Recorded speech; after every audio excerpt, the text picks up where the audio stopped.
Eu tô doido para fazer o faixa a faixa e a gente vai comentando mais curiosidades do álbum, dos músicos Bora lá, e tal durante o faixa a faixa. Eu cheguei a colocar aqui o nome das canções, o disco abre com Speak to Me, né?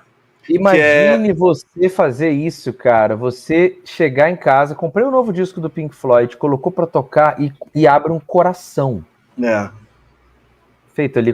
A ideia do Nick, que depois o Roger falou que foi dele, que ele deu pro Nick, o Nick fala que foi dele, foda-se. Mas genial. A vida acontecendo, naquela frase do Roger Waters do Classic Album, né? Descobri com 29 anos que a vida não tinha ensaio, né? Ela já estava acontecendo. E ela já estava me consumindo. O Speak to Me é espetacular. É a vinheta mais genial. Assim, ela te prepara para o disco, né? Ela te prepara emocionalmente. E aquele final que vem, as risadas. E o grito que vai e entra na primeira faixa, Breathe. Breathe é obra-prima, masterpiece. Aquilo, você começa o disco com esse Speak to Me, e quando entra o Breathe, não entra um riff pesado, nada, entra aquela coisa suave, quase jazzística, aquela guitarra do Gilmour passeando em cima da base do Nick, muito fluida, as linhas de baixo do Roger desse disco, todas sensacionais aqui, groovadíssima, sensual, e o teclado fazendo aquela preparação maravilhosa, e quando vem a letra, que letra é essa, amigo? E o cara já começa com isso. Respire. Nasceu, cara. Você já bateu o coração. Breathe. E é tudo absolutamente genial. Os vocais são incríveis. Vários vocais do Gilmour sobrepostos. E assim, dá um tom grandioso. Só que ao mesmo tempo harmônico, né? Porque eles estão cantando ali com aquela suavidade, aquela coisa realmente muito tocante o jeito que eles cantam, né? E a letra é essa letra absurda, como todas as letras, sem nenhuma exceção desse disco, são absolutamente geniais, assim, que colocam, a partir desse disco, antes não tinha esse destaque, mas a partir desse disco, o Roger Waters se configura como um dos maiores letristas de todos os tempos, assim. Isso aqui tudo aqui em letra é absolutamente geniais. Alguns dos versos que ele criou nesse disco são dos versos mais brilhantes da história da música pop. É isso. Perfeito, perfeito. Grings. Fale comigo. Speak to me. Okay. Abre o microfone. Abri. Eu queria... Estão me ouvindo? Agora sim. Então, tá me ouvindo? Tá. Sim, então, sim, vamos lá. sim.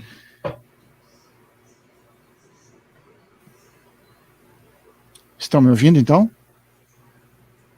Ok. Eu digo mais. Eu acho que essa abertura com Speak to Me e Brief talvez seja a mais potente abertura de um álbum de rock progressivo de todos os tempos. Porque o clima que eles conseguem colocar nesse início, de já te colocar dentro do álbum, nos primeiros segundos, aquelas batidas cardíacas, que na verdade foi o bumbo do Manson, né? Que foi uma ideia do Alan Parsons, que para mim tinha que ser co-acreditado em muitas das canções como autor, porque essas texturas acabaram colaborando muito pro álbum, né? Mas essa preparação do ouvinte para uma viagem sem precedentes que acontecem, né, nesses segundos iniciais com Speak to Me, como o Romero falou, que é uma colagem que acaba sendo creditada hoje ao Nick Manson, inclusive a música está acreditada a ele, né, e que também vai encerrar o disco, traz tudo aquilo que a gente conhece do Pink Floyd, que passam a ser marcas registradas da banda, sons de helicóptero, gritos, uma risada frenética, a sensação de perigo. As perguntas, né, que são feitas... Exatamente. E aí quando ela migra para outra música, antecipando, entrando naquela beleza lânguida, gelatinosa do outro tema, parece que a gente... Era só um susto, na verdade tem uma tranquilidade que passa em algum momento nessa faixa inicial, que eu gosto demais. É uma das minhas músicas favoritas do Pink Floyd, inclusive. O solo do Gilmour já no início, ali, como um momento dramático. Uma música que nasceu de uma jam da banda, que também... Aí alguém lembrou aqui, que também é citado isso, que tem uma inspiração em Down by the River, do Neil Young. Eu acho que pode ter sim, mas aquela história de ter uma referência e transformar em outra coisa completamente diferente. E o que eu acho sempre legal quando se busca inspiração, né? Partir de um ponto inicial como referência, mas transformar tudo isso em algo completamente diferente, porque as músicas de alguma forma não se parecem, né? E também tem uma inspiração tem alguma coisa jazzística, como o próprio Romero falou, cara, mas também é muito rock and roll. Essas colagens de sons aí que de alguma forma acabam transformando tudo isso em peças bem genuínas, né? O disco começa com uma força e uma personalidade incrível, e quando a gente está ouvindo o disco, na verdade, sem a atenção de saber que isso parece uma coisa só, eu acho isso bacana demais, né? Porque na verdade a gente percebe que elas foram se encaixando como peças perfeitas, né? Porque é impossível ouvir Speak to Me, que é uma vinheta, sem pensar que ela está completamente adesivada a Brief, né? E Brief. Uma não tem como, né? Assim, tem que ouvir as duas juntas. E aí eu lembrei que tem uma história também, eles estavam gravando em Abbey Road e na época, isso em 72, na época o Paul McCartney estava gravando o Red Rose Speedway. E parece que o Roger Waters pediu ao Paul McCartney ir para Linda que eles participassem, né? Registrando algumas... fazendo as perguntas ali que eles estavam bolando, qual é a sua cor favorita, você estava certo, você tem medo de morrer, não sei o que e tal, e registrasse também as respostas, participassem da faixa. A música seria trabalhada nesse mesmo dia, no 1º de novembro, ali que o Roger Waters pediu para o Paul McCartney. Mas à tarde, durante a mixagem do álbum, eles resolveram que a inclusão do casal não seria incluída, porque eles não curtiram muito Segundo o John Harris, ele achou que faltou que o Paul McCartney tentou ser engraçado, mas faltou naturalidade. Que não ficou assim, que realmente o resultado daquilo tudo não rolou com o McCartney. Eu acho que, cara, não é porque é o Paul McCartney que tem que colocar o Paul McCartney no álbum. Claro. O que seria sensacional, vamos lá, né? Uhum. Porque dentro desse conceito que a gente está fazendo essa analogia do Sgt. Pepper dos anos 1970, o Paul McCartney ia estar lá também, né? Mas enfim, não foi dessa vez e nem vai ser. Essa letra, ela tem elementos assim tão filosóficos, né? Podia ser a live só sobretudo sobre o segundo pedaço, Run, Rabbit, Run, Dig a Hole, Forget the Sun, que assim, não dá nem pra gente se deter, né? Porque se a gente fosse deter em todas as letras aqui, acabou a live, né?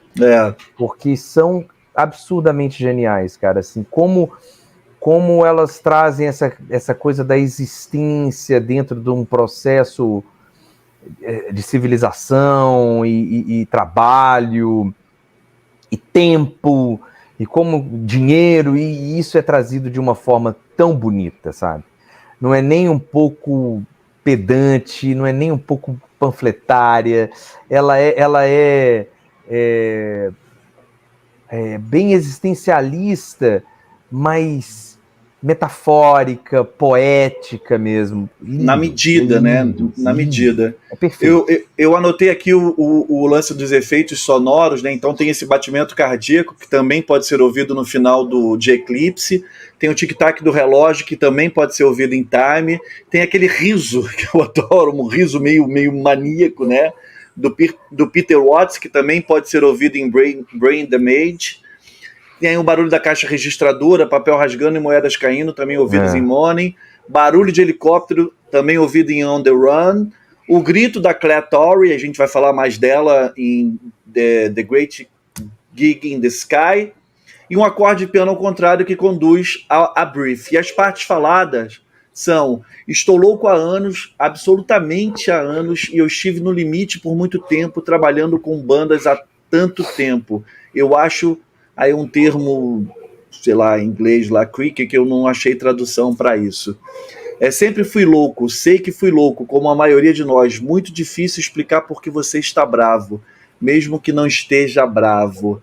E é isso, a música, ela e Brief são as duas, tem que ser, né, não tem, como o álbum todo, na real, esse disco é isso, esse disco é um disco ritual que ele tem que ser ouvido todo. E um detalhe dessa letra da Breathe, que ele vai falar, and now you touch, and now you see. Ele vai retomar isso no Eclipse. No Eclipse. All that you touch, all that you see. São os 2 primeiros versos de Eclipse para fechar o disco. O ciclo de vida se completando, né? Sim, essa sensacional. Luz, essa sombra que entra. Não é apenas musicalmente que ele é circular, as letras também, eu concordo. Tem vários refrões e vinhetas que voltam, né? Retornam em vários momentos. Que é uma coisa muito característica que eu percebo, não sei se o Romero pode falar se outros gêneros antes já faziam isso, mas da música progressiva, né, dessas autorreferências e tudo, de voltar, de citar e tal. Eu acho que nós temos isso mais evidente na música progressiva, embora eu não... bastante que esse disco seja progressivo. Mas eu ia falar agora, embora eu não considere nem esse disco, nem o Pink Floyd como uma banda de rock progressivo. E eu queria falar outra coisa. O Roberto lembrou da letra do Rabbit Run, que tem na letra de Brief e também tem na letra de Band on the Run, né? Parece Band on the Run, né? Os dois. E outra coisa, da mesma forma que o Pink Floyd retorna com uma reprise de Brief em Time depois, o Paul McCartney faz isso também no Band on the Run. Faz, com 1985. Coisa que vai virar uma característica dos Engenheiros do Havaí, que é a banda do coração, junto com o Rush do Humberto Gessinger, né? Humberto faz isso em geral nos Engenheiros.